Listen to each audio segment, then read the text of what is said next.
Halo, kembali lagi di Balik Laga. Argentina menuju Piala Dunia 2026 membawa generasi yang sudah matang. Dan kalau kita gabungkan berita terbaru dengan pola bermain Scaloni selama beberapa tahun terakhir, maka formasi paling realistis yang akan mereka pakai kemungkinan besar adalah 4-3-3 dengan fleksibilitas tinggi. Dan di sini kita akan bahas seperti apa bentuknya kalau seluruh pemain terbaik mereka masuk. Dibu Martinez di bawah Mister Gawang, duet Lisandro Martinez dan Christian Romero, dua fullback Molina dan Tagliafico, trio gelandang McAllister, Enzo, dan De Paul. Messi, Julian Alvarez, dan Lautaro Martinez masih akan tetap menjadi forward mereka. Mari kita bayangkan semuanya di papan taktik ini. Saat memulai pertandingan, bentuknya Argentina terlihat cukup klasik, 4 back di belakang, 3 gelandang yang rapat, dan 3 pemain depan. Tapi sebenarnya, dari menit pertama sudah kelihatan bahwa Argentina tidak bermain dengan bentuk kaku seperti ini. Mereka sangat cair, dan disinilah formasi ini jadi menarik. Di lini belakang, bisa kita lihat, duet Lisandro dan Romero sangat ideal. Lisandro kadang digantikan oleh Otamendi atau Senesi, mendampingi cuti Romero yang lebih konsisten jadi tulang punggung Argentina di bawah asuhan Scaloni. Romero adalah back yang agresif, dia akan maju untuk memotong bola, menekan striker lawan, bahkan berani duel udara jauh dari garis pertahanan. Sedangkan Lisandro Martinez lebih halus, lebih taktis, dan di sini adalah ball playing defender mereka.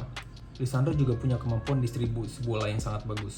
Saat bola berada di kaki Lisandro, Argentina bisa membangun serangan dari kiri dengan lebih tenang. Di samping mereka, sebelah kanan ada Molina, yang perannya benar-benar ofensif. Setiap kali Messi turun ke tengah, Molina otomatis naik, memberi lebar permainan, bahkan masuk ke half space untuk kombinasi kecil dengan De Paul.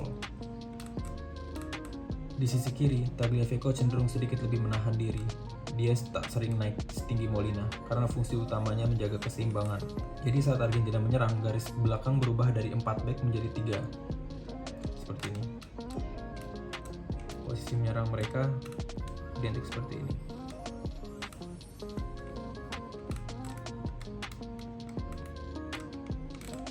Romero ke kanan, Lisandro ke tengah, dan Tagliafico menutup area kiri sedikit ke dalam. Ini memberikan struktur yang sangat stabil untuk menciptakan ruang dari sisi area terbuka. Kita masuk ke jantung permainan. Trio gelandang Argentina, McAllister, Enzo, dan De Paul. Enzo Fernandez adalah pivot utama.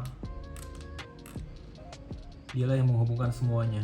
Begitu bola bergerak dari belakang, Enzo akan bergerak sedikit mundur, mendekati Lisandro dan Romero untuk menjemput bola.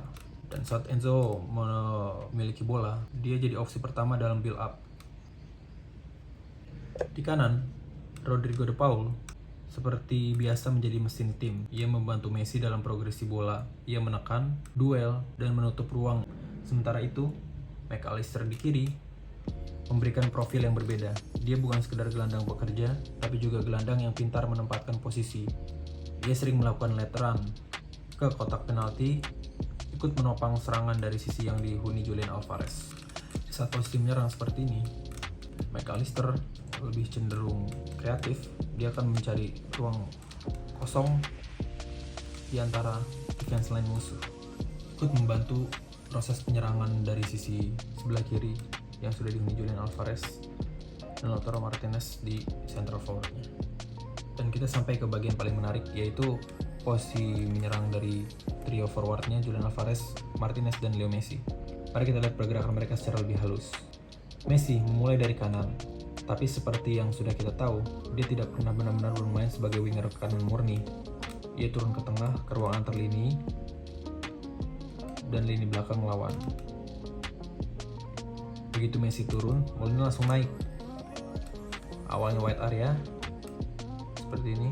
Saat Messi menjemput bola untuk membuat ruang, Molina akan naik, membuat pelebaran permainan.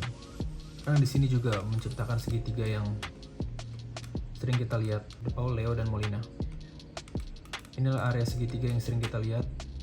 Mereka sangat konsisten melakukan segitiga di sini.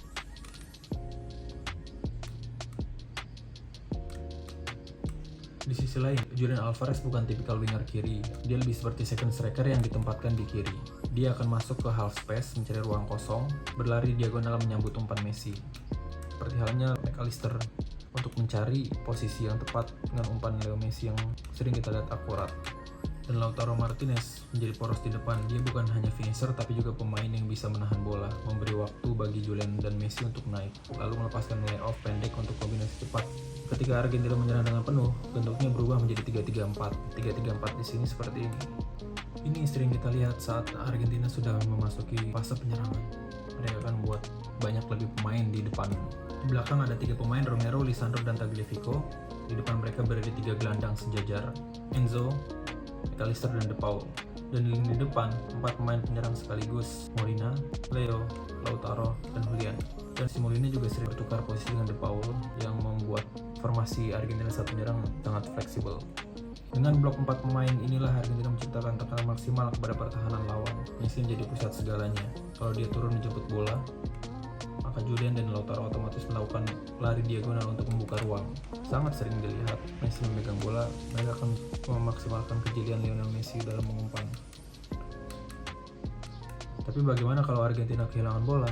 Disinilah sistem ini benar-benar disiplin. Begitu bola hilang, bentuk mereka bergeser cepat menjadi 4-4-2. Posisi bertahan mereka sering kita lihat seperti ini. Bukan untuk merebut bola secara agresif, posisi Lautaro dan Leo Messi ini, tapi untuk menutup jalur umpan ke tengah. Julian turun ke kiri, De Paul turun ke kanan, McAllister dan Enzo menjadi rapat di tengah untuk menutup ruang. Argentina tidak panik saat harus bertahan. Mereka kompak, rapat, dan tahu kapan harus menekan serta kapan harus mundur. Kekuatan utama Argentina bukan hanya teknik permainannya, tapi kemampuan mereka dalam menjalankan transisi secara kolektif. Dan semua itu sangat cocok dengan komposisi yang kita gunakan. Messi menjadi free roam tanpa harus menekan mati-matian. Julian menjadi mesin pressing di sisi kiri. Lautaro fokus pada finishing dan duel dengan back. Gelandang bekerja menutup ruang. Dengan visi midfield, maka McAllister dan Enzo tidak akan sulit prediksi bagaimana bola akan diumpan ke pertahanan mereka. Lini belakang stabil dalam bentuk 3 atau 4 seperti ini. Kalau saat bertahan di 4 seperti ini. Inilah mengapa formasi ini dianggap paling realistis dan paling optimal untuk Argentina di 2026. Dengan kombinasi taktik yang cair, pemain yang sudah saling memahami, dan fleksibilitas yang sangat tinggi antara bertahan dan menyerang, formasi ini membuat Argentina bisa menghadapi berbagai jenis lawan, dari tim yang menumpuk pertahanan hingga tim yang bermain direct dan cepat. Dan itu dia analisa penuh kita tentang formasi Argentina paling realistis untuk Piala Dunia 2026 berdasarkan komposisi terbaik mereka. Kalau kamu punya formasi lain yang ingin dianalisis atau ingin breakdown taktik per pemain, tulis saja di kolom komentar. Sampai jumpa di video selanjutnya. Terima kasih.